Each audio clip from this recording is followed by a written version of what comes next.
बिस्मिल्लाहिर्रहमानिर्रहीम। नाज़रीन मोहतरम, 29 मार्च 1996 के दिन भारत की रियासत गुजरात के इलाके सारसपुर कब्रिस्तान में दाऊदी बोहरा कम्युनिटी के कुछ लोगों ने अलवी बोहरा कम्युनिटी की कुछ अहम मुतबर्रिक हस्तियों की कब्रों को मस्मार कर दिया, जिसकी वजह से दोनों पुरअमन कम्युनिटीज़ के दरमियान वक्ती तौर पर तनाव पैदा हो गया। लेकिन जल्द ही दोनों कम्युनिटीज़ के बड़ों ने आमने सामने बैठकर मामले को सुलझाने की कोशिश की, जिसमें दाऊदी बोहरा के बुजुर्गों ने अलवी बोहरा की मुतबर्रिक हस्तियों की मस्मार की गई कब्रों को दोबारा से तामीर करवाने का वादा किया। नाज़रीन, आज की वीडियो में हम आपको दाऊदी बोहरा और अलवी बोहरा कम्युनिटी के दरमियान फ़र्क के बारे में बताएंगे और इसके साथ साथ अलवी बोहरा की तारीख के बारे में भी बताएंगे कि इनके अकायद व नज़रियात क्या हैं और ये दूसरी बोहरा कम्युनिटी यानी दाऊदी बोहरा और सुलेमानी बोहरा से कैसे मुख्तलिफ हैं। इनकी मुकम्मल हकीकत के बारे में आज की वीडियो में आप जान पाएंगे, लिहाजा आपसे गुजारिश है कि आज की वीडियो को आखिर तक ज़रूर देखिएगा। नाज़रीन, वैसे तो शिया इस्लाम मकतबा फ़िक्र की इमामत की तारीख हज़रत अली शेर खुदा रज़ियल्लाहु अन्हु से शुरू होती है, लेकिन वक्त के साथ साथ मुख्तलिफ ग्रुपों, आइमा किराम, उनके नायबीन या दाइयों में तकसीम हो गई। शिया इस्लाम के छठे इमाम जाफर सादिक रहमतुल्लाह अलैह के बाद उनके दो बेटों इमाम इस्माइल और इमाम मूसा काजिम में ये ग्रुप तकसीम हो गया। शिया इस्लाम में अमूमन अगले इमाम का तयन नस के ज़रिए होता है। नस एक ऐसा रूहानी अमल समझा जाता है जिसमें एक हाजिर इमाम अपने बाद के इमाम का ऐलान या वसीयत करता है। इस ऐलान या वसीयत को हुक्म खुदाबंदी भी समझा जाता है और इसी अमल को नस कहा जाता है। शिया इस्लाम के तमाम ग्रुपों में इमामत की जानशीनी हमेशा अपने बेटे को दी जाती है और अमूमन इसके लिए बड़े बेटे को तरजीह दी जाती है, लेकिन ये लाजमी नहीं है। बुनियादी शिया फ़िरके से अलग होने के बाद इस्माइली शिया बाद में मिस्र में मुंतकिल हो गए और वहाँ फातिमी सल्तनत कायम की और हुकूमत की। वक्त के साथ साथ इस्माइली शिया भी तकसीम होने लगे और इसमें पहली तकसीम दरूज़ी इस्माइली शिया की थी।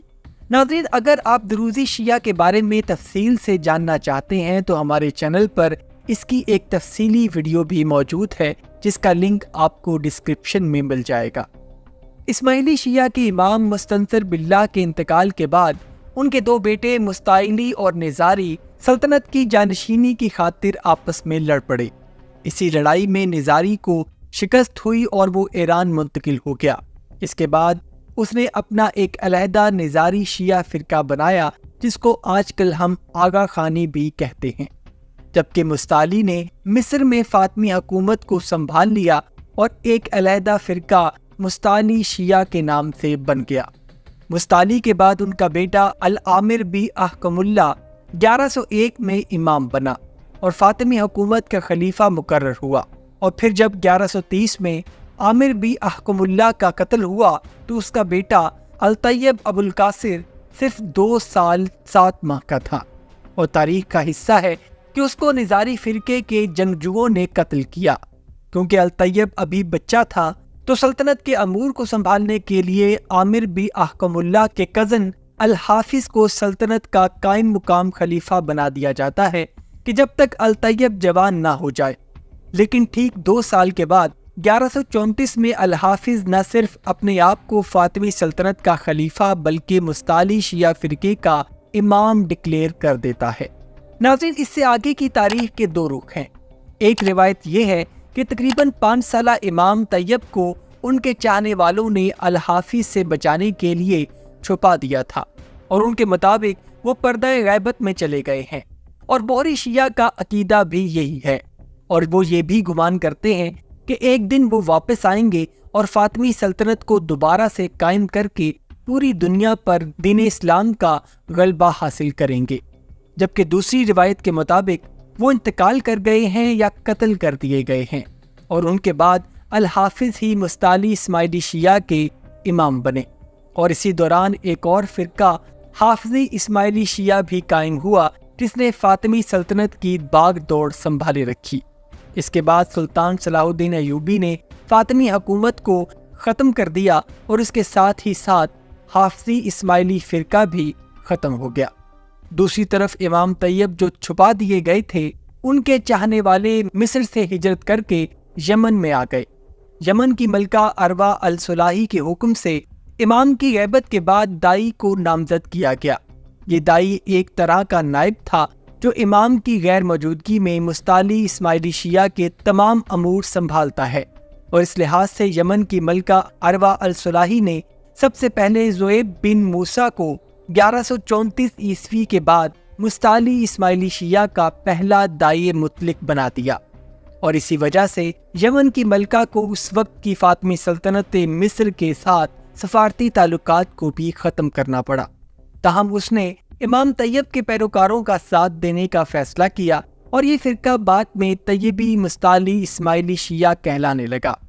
नाज़रीन, तैयबी मुस्ताली इस्माइली शिया फ़िरके में दाई का मतलब नाइब का है, जो कि तैयबी मुस्ताली शिया के आखिरी इमाम तैयब के पर्दा गैबत में जाने के बाद तमाम अमूर संभालता है, और उसके बारे में गुमान किया जाता है कि आखिरी तैयबी इमाम तैयब पर्दा गैबत में होने के बावजूद दाई को खुद मुंतखब करते हैं और उसके साथ बराह रास्त राब्ते में भी होते हैं। यमन के बड़े सगीर भारत के साथ कदीम तजारती ताल्लुकात भी थे, और इसलिए यमन में मुकीम तैयबी ग्रुप के लोग भी तिजारत के गर्ज से भारत में गुजरात, मुंबई और दीगर इलाकों का रुख करने लगे। और इसके साथ तैयबी इस्माइली शिया फ़िरके के दाई ने बाद में यहाँ अपने वली भेजना भी शुरू कर दिए, जो वहाँ पर दावत दीन का काम भी करने लगे। बहुत जल्द ये लोग भारत के कारोबारी और दीनी हलकों में अपना असर व रसूख कायम करने में कामयाब हो गए। गुजरात में कारोबारी लोगों को बोहरा कहा जाता है, और तैयबी ग्रुप गुजरात में कारोबारी तौर पर काफ़ी मुस्तहकम हो गया था, तो बोहरा का लफ्ज़ भी उनकी पहचान बन गया, और इस तरह से ये लोग बोहरा शिया के नाम से मशहूर हो गए। 16वीं सदी में यमन में इबादी शिया की हुकूमत ने तैयबी ग्रुप पर सख्तियां शुरू कर दी, तो उन्होंने यमन को छोड़कर अपना इंतज़ामी ढांचा भी गुजरात हिंदुस्तान में मुंतकिल कर दिया। इनके 25वें दाई जमाल शमसुद्दीन हसन ने 1567 में खुद भी गुजरात हिजरत कर ली। गुजरात हिजरत के 4 महीने के बाद उनका इंतकाल हो गया। उनके बाद बुरहानुद्दीन बिन अजब शाह 26वें दाई बने, और 1591 में उनका अहमदाबाद में इंतकाल हो जाता है। उनकी ज़िंदगी तक बोहरा तकसीम नहीं होते, लेकिन उनकी वफ़ात के बाद बोहरा 2 हिस्सों में तकसीम हो जाते हैं। यमन में मुकीम वली सुलेमान दावा करते हैं कि दाऊद जी बिन अजब शाह के बाद वो असल दाई हैं, और यमन में मुकीम बोहरा कम्युनिटी वली सुलेमान को ही अपना दाई मानती है, इसीलिए उनको सुलेमानी बोहरा कम्युनिटी कहा जाता है। जबकि हिंदुस्तान में दाऊद जी बुरहानुद्दीन बिन कुतुब शाह को 27वां दाई मान लिया जाता है, और ये लोग दाऊदी बोहरा कहलाना शुरू हो जाते हैं। लेकिन फिर 1621 में दाऊदी बोहरा कम्युनिटी मजीद 2 हिस्सों में तकसीम हो जाती है। होता कुछ यूँ है कि 28वें दाई शेख आदम सफ़ीउद्दीन की वफ़ात के बाद अहमदाबाद में एक छोटा ग्रुप शेख आदम के पोते अली बिन इब्राहीम को अपना दाई मानना शुरू कर देता है, जबकि बोहरा कम्युनिटी का ज़्यादा हिस्सा तैयब ज़कीउद्दीन को अपना 29वां दाई मानने लगा और ख़ुद को बुनियादी दाऊदी बोहरा कहलाने लगा। और जो अली बिन इब्राहीम को अपना 29वां दाई समझते थे, वो अली के नाम की वजह से अलवी बोहरा कहलाना शुरू हो गए। जब अलवी बोहरा ने अपना अलहदा फ़िरका बनाया तो उस वक्त हिंदुस्तान में मुग़लों की हुकूमत थी, और अलवी तादाद में इंतहाई कम थे और कमज़ोर भी थे, लिहाजा उनको दाऊदी बोहरा कम्युनिटी की जानिब से सख्तियाँ भी बर्दाश्त करना पड़ी, जिसकी वजह से तंग आकर उन्होंने मुग़ल बादशाह जहांगीर को शिकायत भी लगाई, जिसके बाद उन पर सख्तियाँ कुछ कम हो गईं। क्योंकि अली बिन इब्राहीम गुजरात के शहर वादोदारा में पैदा हुए थे, तो इसीलिए उनका हल्का अहबाब और ख़ानदान भी वादोदारा में ही मुकीम था, और इसीलिए अलवी बोहरा ने अपना मरकज़ वादोदारा में ही मुंतकिल कर लिया। अब दाऊदी बोहरा और अलवी बोहरा की राहें जुदा हो चुकी थीं। उनके मुताबिक उनके दाई मुतलिक भी अलहदा हो चुके थे, और दोनों ही अपनी अपनी नस्ल का दावा कर रहे थे। और उस वक्त से लेकर आज तक दोनों फिरका के दाई मुतलिक भी अलहदा ही हैं। 29वें दाई मुतलिक से पहले दोनों के दाई मुतलिक एक ही हैं और इसी वजह से दोनों के अंदर इख्तलाफ भी पाए जाते हैं और वो एक दूसरे के गैर मुश्तरक दाइयों को कोई अहमियत नहीं देते। मार्च 1996 में दाऊदी बोहरा के कुछ लोगों ने अलवी बोहरा के मुतबर्रिक 29वें दाई अली बिन इब्राहिम और 30वें दाई मुतलिक की कब्रों को सारसपुर दाऊदी बोहरा के शहर के कब्रिस्तान में दफन होने की वजह से मस्मार कर दिया, जिसकी वजह से अलवी बोहरा में गम व गुस्से की शदीद लहर दौड़ गई। ताहम दाऊदी बोहरा के बड़ों ने यकीन दहानी करवाई कि मस्मार हुई कब्रों को वो दोबारा तामीर करके देंगे, लेकिन ऐसा आज तक नहीं हुआ।